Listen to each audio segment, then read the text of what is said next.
wanted to greet with that sound to encourage you all to wake up in this moment. That won't happen again. Sorry about that. Um, so today's talk is on the topic of one continuous mistake, which comes from Dogen Zenji, who is a Japanese Zen master. And I would like to start this talk by going into a little bit of Dogen Zenji's biography. What did his life look like in the building up to becoming a Zen master and uttering this phrase that is so relatable to so many of us? So Dogen Zenji was born into a noble family, and when he was age 7, his mother passed away, which affected him greatly. There's a scene where Dogen is standing there watching the incense burn on his mother's gravesite and noting the intense misery and despair that he feels around him, the sense of suffering that is in the world in the life of a 7-year-old boy whose mother has passed away. This intense grief is the place where his story begins. So early in his life, he decided to become a monk, and he went to the prominent Tendai school. I'll probably be mispronouncing many of these words. To the prominent Tendai school in Japan and studied with them. And as he was studying, he was pondering this question, saying, as I study both the esoteric schools and the exoteric schools of Buddhism, they maintain that human beings are endowed with Dharma nature by birth, meaning we all have that Buddha nature that shines forth from the moment we're born. And then he goes on to say, if this is the case, why did the Buddhas of all ages, undoubtedly in possession of enlightenment, find it necessary to seek enlightenment and engage in spiritual practice?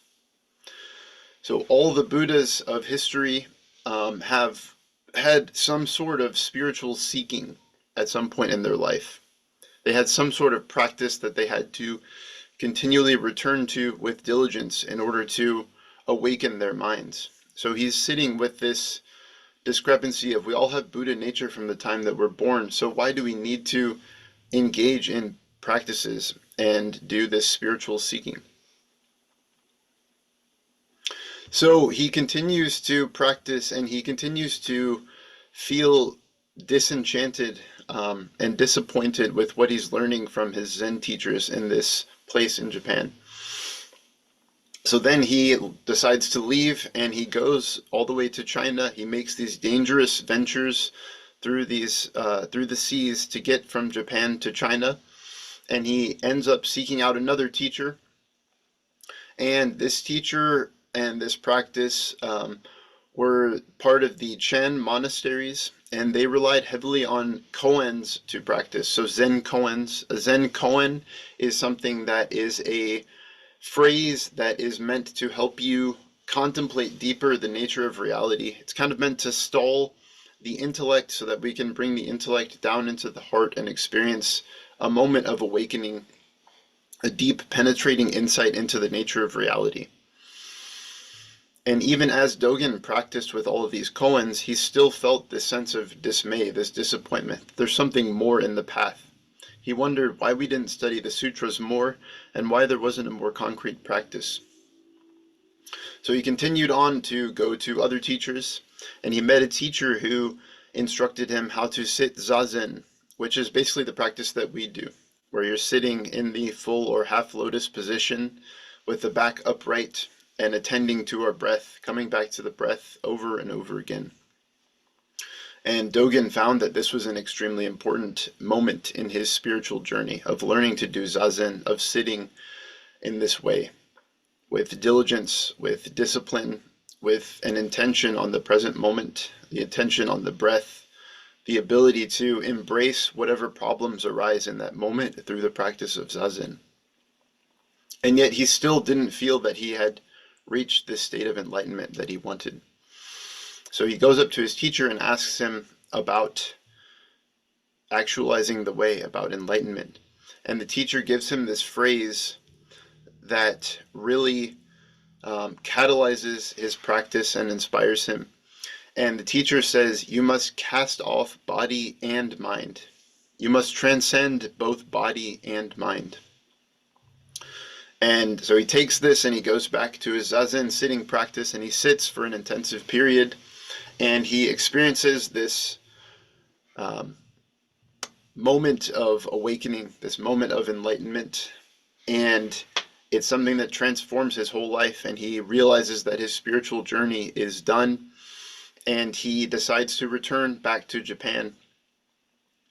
And when he returned back to Japan, he opened a new monastery, and he founded the Soto school of Zen,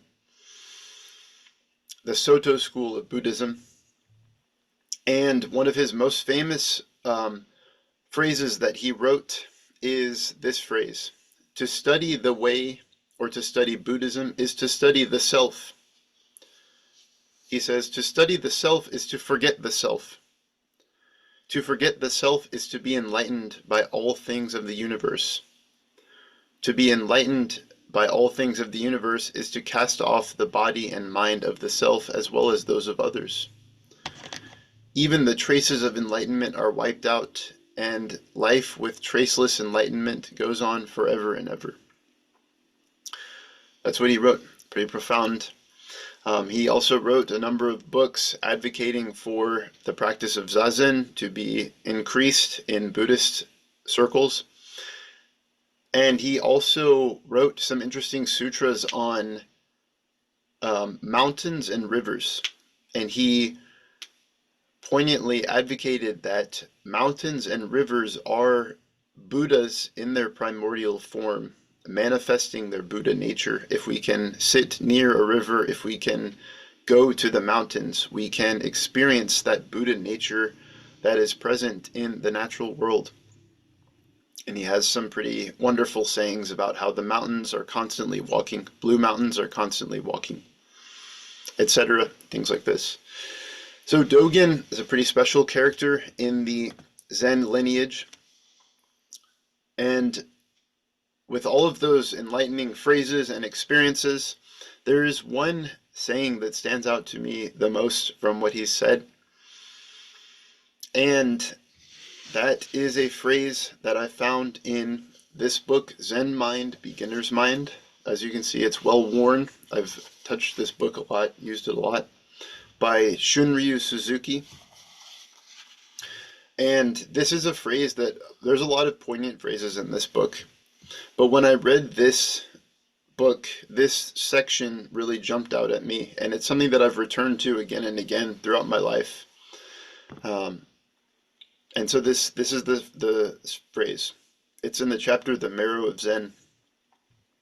He says, when we reflect on what we are doing in our everyday life, we are always ashamed of ourselves. One of my students wrote to me saying, you sent me a calendar, and I am trying to follow the good mottos which appear on every page, but the year has already begun, and already I have failed. Dogen Zenji said, Shoshaku Jushaku. Shaku generally means mistake or wrong. Shoshaku Jushaku means to succeed wrong with wrong, or one continuous mistake. According to Dogen, one continuous mistake can also be Zen. A Zen master's life could be said to be so many years of Shoshaku Jushaku. This means so many years of one single-minded effort. So when I read that, it really impacted me deeply. I was curious about why would a Zen master, someone who has perceived something so deep about the nature of reality, why would he phrase his experience in such a potentially negative or potentially bitter way? I would think that he would say something like, a Zen master's life is floating in a state of bliss, enlightening all beings everywhere I go. My actions are perfected, and I know that countless beings benefit from every thought, every word I say, every action I do. I dwell in spontaneous, continuous enlightenment and experience no suffering whatsoever. That's something I would expect a Zen master to say. But instead, he says the life of a Zen master is one continuous mistake. So, what does that mean? What does that mean for those of us who are not Zen masters? I'm not a Zen master, even though I have this snarky brown robe here. What does that mean for those of us who are new to the practice, who have just been practicing for some time, who've been practicing for a number of years, who have been practicing for most of our life? If the life of a Zen master is one continuous mistake, what does that mean for the rest of us? And what does this phrase really mean? Is it so negative and so bitter as it seems to be on the first count? Or are there deeper layers there?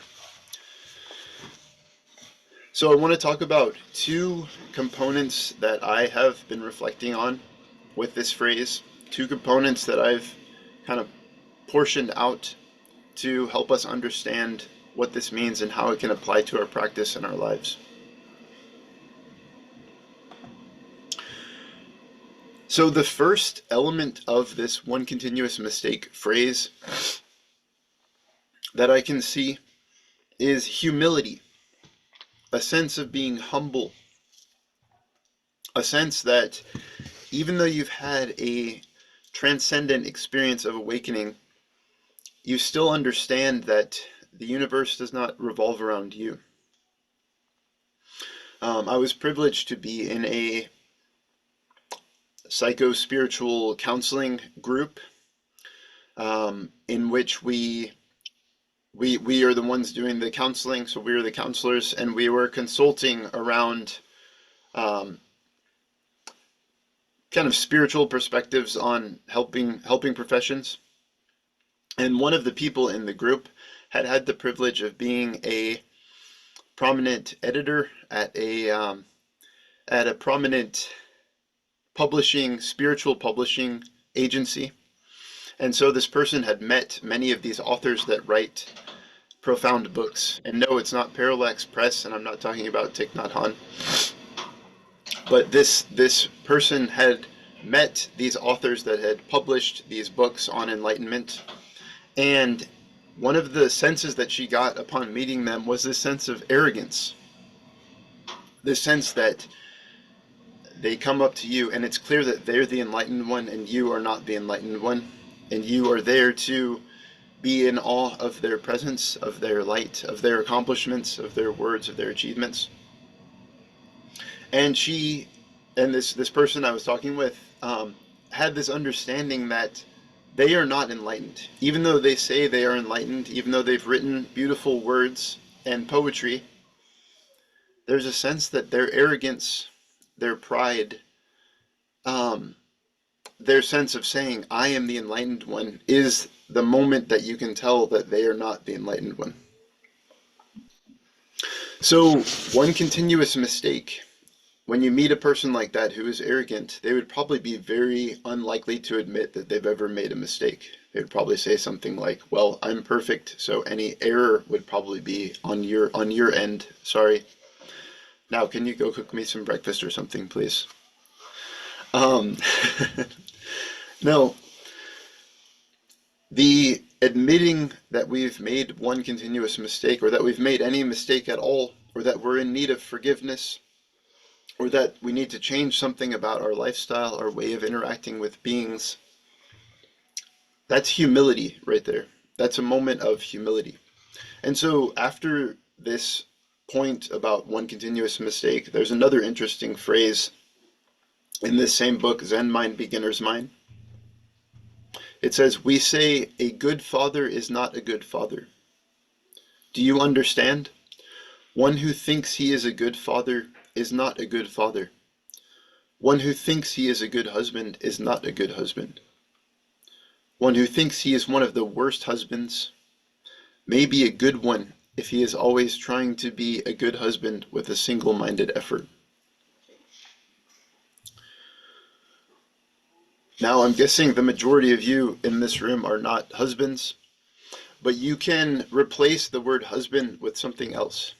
You can say a poet.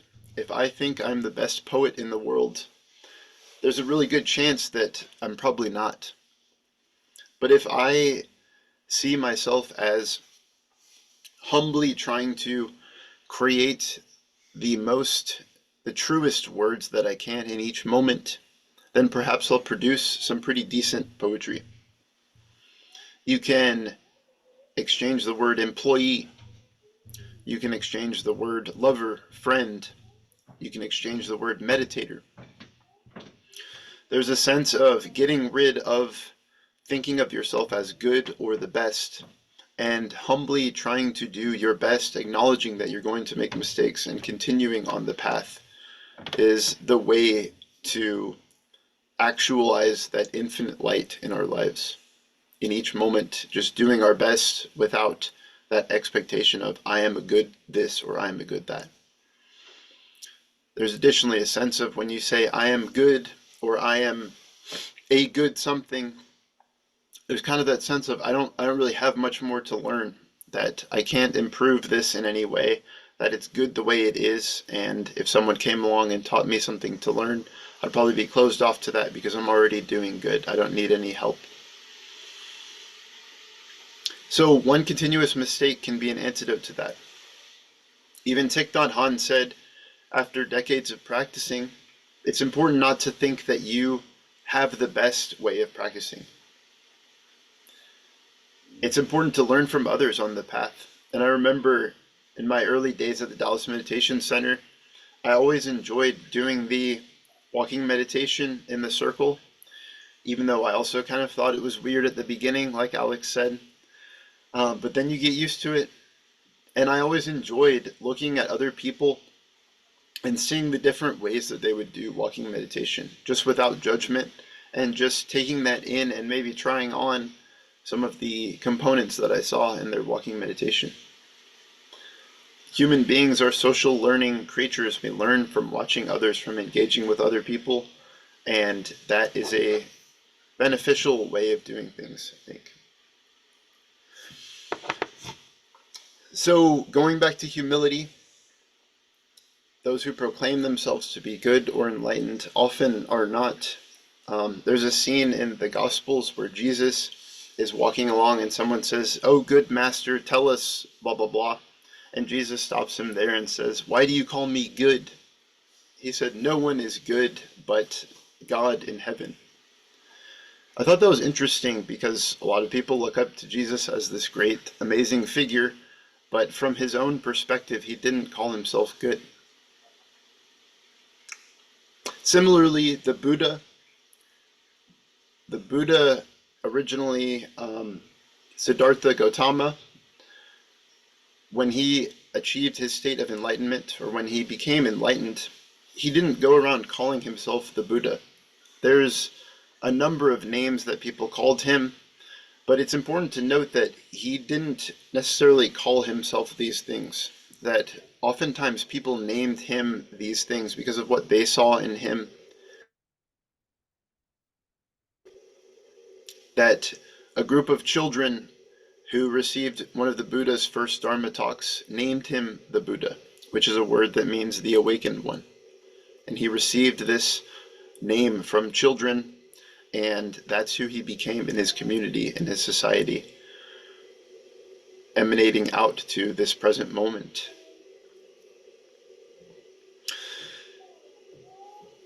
Similarly, I read a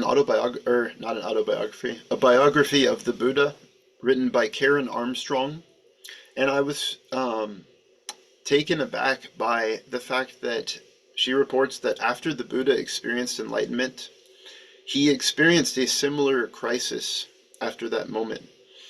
The crisis wasn't related to the sense of peace and loving kindness that he had profoundly realized in his deepest level of his being.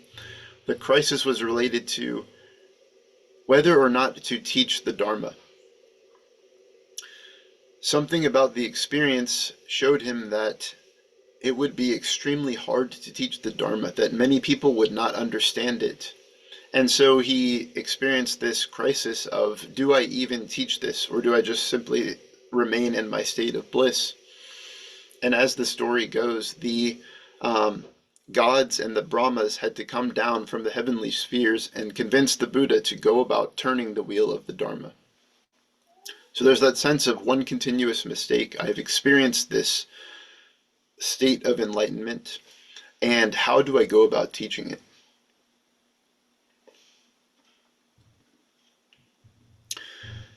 And then at the end of the Buddha's life, he said something to the effect of, I've taught all these years without saying a single word. And he also said, don't believe what I've said, don't make it, but go and make it real for yourself. Don't believe what I've said, go and make it real for yourself. Make a light unto yourselves, make a lamp unto yourselves. So again, it's this sense of someone is a Zen master, if they're enlightened, they're not telling you necessarily to rely on their own words, on their experience. He's saying there's something inside of you which you can awaken to, which you can experience, and that's the important component. And once you awaken to that, there's this sense of one continuous mistake in that we can purvey it to other people, but we try not to claim it for ourselves. We try not to get into this state of heightened self-importance or ego inflation, which is one of the risks that come with the path. We have to continue to stay humble and avoid arrogance and pride, and giving this teaching in a humble, unique way. So 2 more points with this point of humility. The author of this book, Zen Mind, Beginner's Mind, Shunryu Suzuki, I was looking up some of his quotes, and at one point a researcher came up to him, an academic, and said, I want to write a paper and interview you about how the nature of enlightenment manifests in one's everyday acts. How does that concretely come out in one's everyday tasks, in one's everyday life, in their actions? And Shunryu Suzuki, who is known by many as a Zen master, said to this reporter, this academic, I wouldn't know, I'm not enlightened. So I guess the reporter kind of turned away in despair and walked away, and there was no writing of that academic paper about enlightenment. So this leads me to think with this notion of one continuous mistake, kind of a joke that we should propose a new set of Dharma names that are perfectly average. So right now the Dharma names tend to be about, my Dharma name when I did the 5 mindfulness trainings is Radiant Power of the Source, or Radiant Diligence of the Source, Radiant Wholesomeness of the Source. There's a sense of true garden of compassion, true waterfall of peace, these kind of aspirational, lovely terms. But when we look at it from the perspective of one continuous mistake, maybe we should have Dharma names that are more like true, everyday, normal guy, true, average person, true, nameless being. I don't know. So anyways, that's a joke. I'm not saying we should change the Dharma names. I think the Dharma names are still beautiful, and they're an aspiration that we aspire to. And we have to realize that we are working on that in each moment. And we're going to make mistakes along that path. And one way of learning and getting closer to realizing our aspiration is through making mistakes. One continuous mistake. And so that's the second aspect of this phrase, one continuous mistake, that I want to delve into. First, let me drink some water.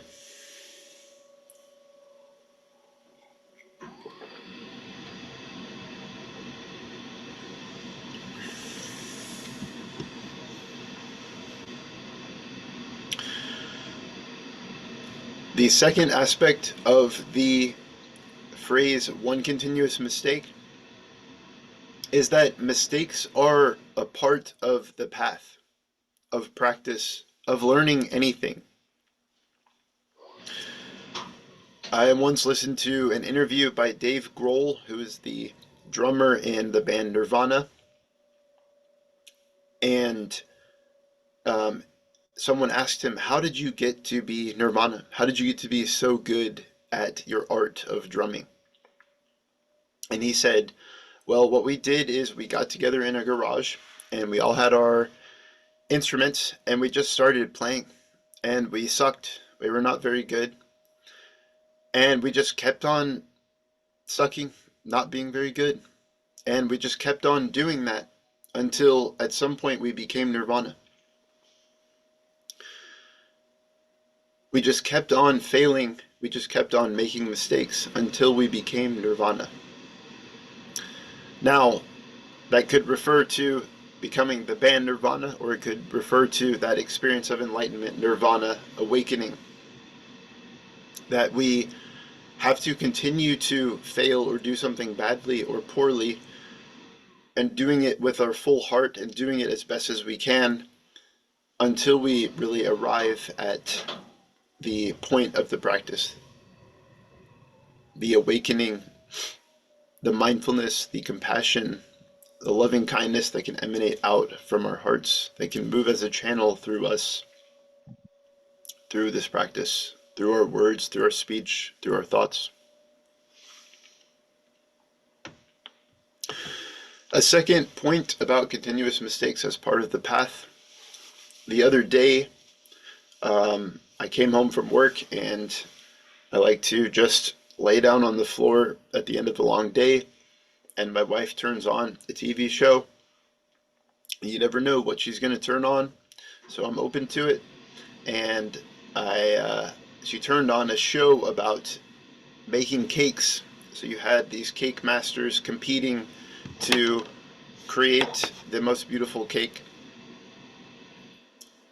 And for about a period of 8 hours, not in present time as fast forwarded through the show, but these cake masters were making this cake for 8 hours, which I was impressed with. I didn't realize people could bake sustainably for that long without passing out, or getting extremely bored.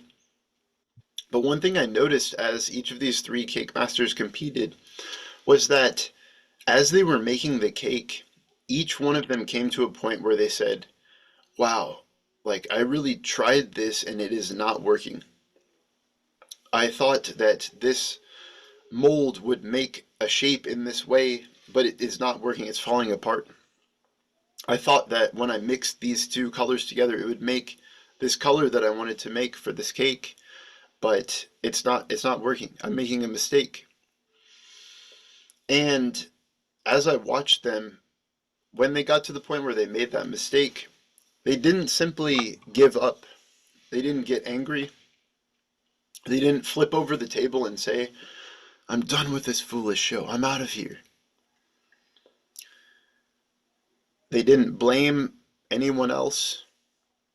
They simply continued baking the cake. Even though things weren't working out the way that they wanted to, they continued. They continued making one continuous mistake. And their cakes turned out beautifully, even though there were so many mistakes and obstacles along the way that they had to surpass. And I thought to myself, so many things that we do in life are like that, where we think something's going to be some way, or it's going to turn out some way, and it's just not. We make a mistake, we come up against an obstacle, something doesn't meet our expectations, and we have the choice: do I want to give up on this? Do I want to run away? Do I want to cling to my expectation? Or do I want to just continue down the path, knowing that it's hard and that mistakes are part of learning and part of growing, and I'm going to continue to do this and see how things work out, even though the idea that I had in my mind at the beginning is not what's going to be there at the end, at the outcome.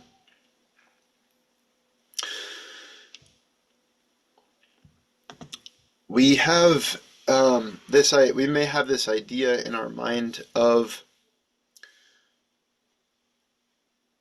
failure or making mistakes is something that is before mediocrity. So at one point in my life, I was traveling in South America and I saw this guy who had long curly golden locks and a long curly golden beard, and he was reading something on his Kindle, and he seemed pretty interesting. So I decided to walk up to him and ask him what he was reading. He was reading The 7 Habits of Highly Effective People. We talked about that book for a little bit, and I asked him about his journey, and he said his plan was to bike down the majority of Chile, down this famous highway that a lot of people go down. And he flew his bike out from England, and he landed in Chile, and he began his biking.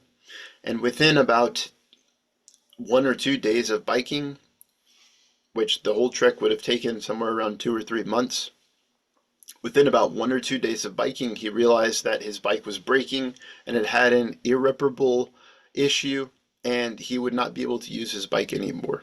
Even taking it to a bicycle service place, it was over.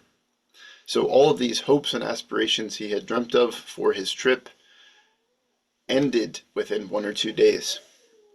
And he ended up taking buses down south into Patagonia, which is where I met him. And as we took buses, we ended up at a juncture where we got stuck for a few days waiting to take a ferry across this massive lake. And we didn't realize that it was a school holiday and a national holiday. So everything was shut down for a few days. So we had to spend a few days just kind of camping, hanging out, sleeping on the beach, and conversing with each other. And eventually we got on the bus and made it to the next place. And there we decided to, he was becoming my friend at this point, we decided to see who could throw a rock the furthest. I thought he had kind of a funny style of throwing the rock with his British cricket style of throwing, and I kind of laughed at him. But it was interesting that he could throw it further than me. No matter how hard I tried, I could not outthrow the rock further than he could. And so we were standing in this landscape where volcanoes and erosion had come down and destroyed this village a long time ago. So there were all these houses buried in ash. And we were throwing these rocks into the water and talking about success and failure. And one of the things he told me in that moment that I really remember was this paradigm shift where people think that you have you have failure on the one end, in the middle you have mediocrity, and then at the end you have success.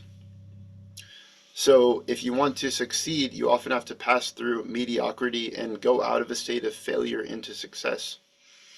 But the paradigm shift there was that in reality, rather than it being failure, mediocrity, success, the reality is that you have mediocrity is the starting point, and then you have to journey through failure to get to success. I thought that was really powerful. That if we want to make any improvement or changes in our lives, we have to start by failing to get there. We have to start by making mistakes. If we don't make mistakes, we'll be stuck in something that we're comfortable with, but that probably isn't a state of growth or change. So we need to allow ourselves to continue to make mistakes, one continuous mistake. And then maybe even after we've made it to a state that we call success, we may realize that that state still is impermanent, that there's still growth and learning to be done there. So even the state of success that we long for, we still have to continue to fail in order to grow. We don't want to stay stuck on that state of success. We want to continue to learn and grow all throughout our lives. And so to close, I will share a few things. One is some reflections as I watch my daughter grow up. We have a 2-year-old daughter. she's almost 2.5. Her name's Dahlia. And if you were a fly on the wall in our house, you would probably see some lovely everyday family moments, but you would also hear this um, in random intervals, this noise, which is Dahlia, Dahlia, Dahlia, Dahlia, meaning that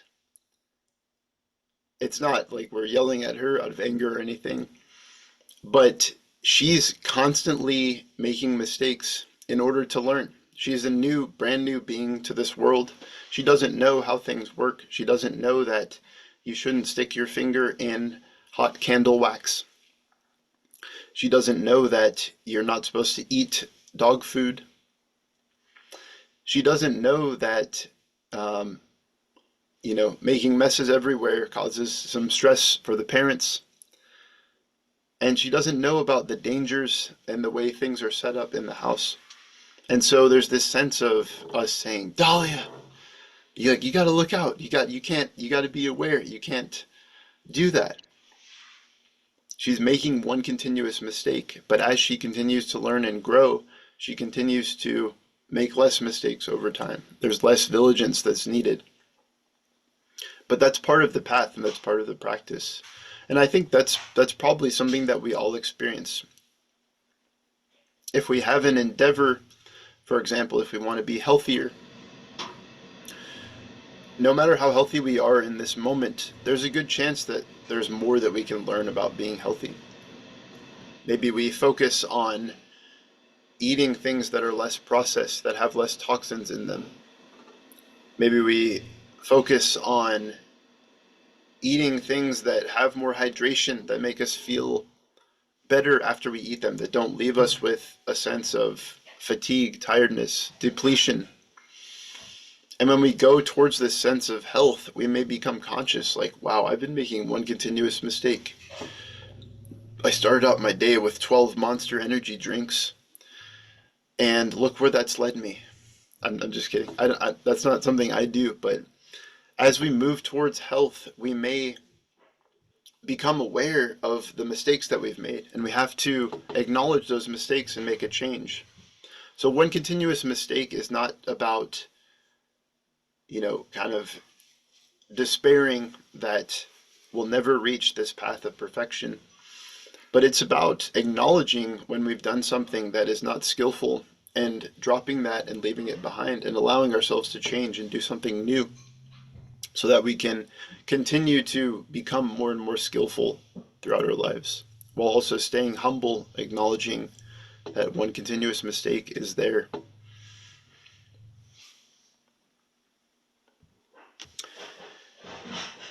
The final, actually, I think I'll go ahead and close it there, so that we can have some time for sharing. So thank you all so much for listening to this talk on one continuous mistake. I am looking forward to hearing what you all have to say in response to this. So this is Nick bowing out.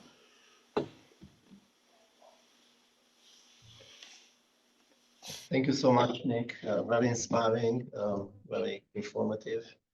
Um, I learned a lot from that. Um, we have about 5, 6 minutes. So if you have feedback for Nick or questions, we can go ahead, um, bow in so we can acknowledge and then bow out when you finish talking, and be mindful that we don't have a lot of time left. Thank you.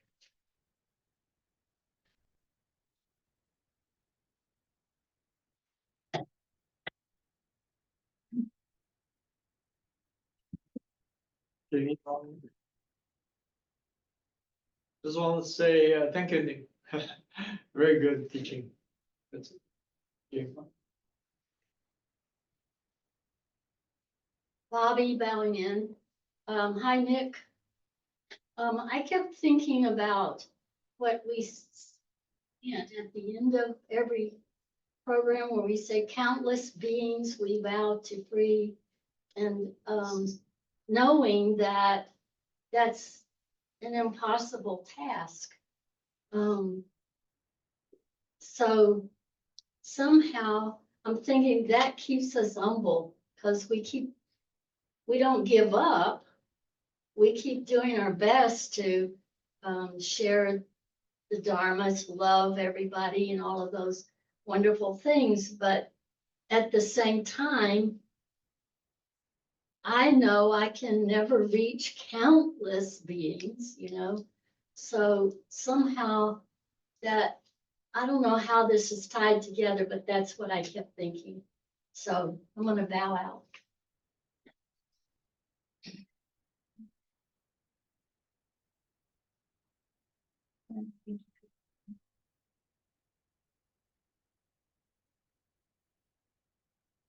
Danny bowing in. I loved when you spoke about Dahlia and when you spoke about the cake. And what came alive for me is this idea that we can focus on the mistakes that we make, but ultimately our life is the beauty and the byproduct of every experience that we have. And that you said the cakes were beautiful at the end of the day. And I think that it awakened in me this idea that my life is so beautiful at the end of the day, and I can choose to focus on the mistakes that I make, or I can choose to focus on the beauty. Thank you. Getting that now.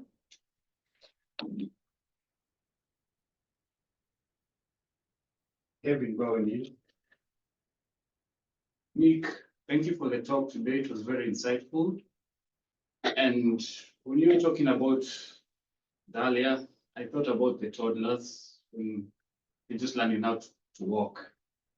And it made me think that something as simple as just taking steps and walking, like, it takes so much effort to like just walk 1, 2 steps and you see a toddler falling, and then you tell them to get up, take 3 more steps, they fall, get up, 4, 5 steps, 6 steps, they fall, they get up. So that's continuous mistake. And when you look at it, it's so simple, but we need to get to the point of just walking, which is so simple, we think as it is very, very normal. But for us to get to that, it took us so many falls, like 5, 6, 10, 20 falls, just to get to that state of just being walking smoothly. So something as simple as just walking, which is really, really normal. I think that as human beings, we can look back as children and see that as for us to go to a point where we actually are in a state where we've grown and learned, we need to at least fall or make mistakes a few times so that we can get to the state. Kevin bowing out.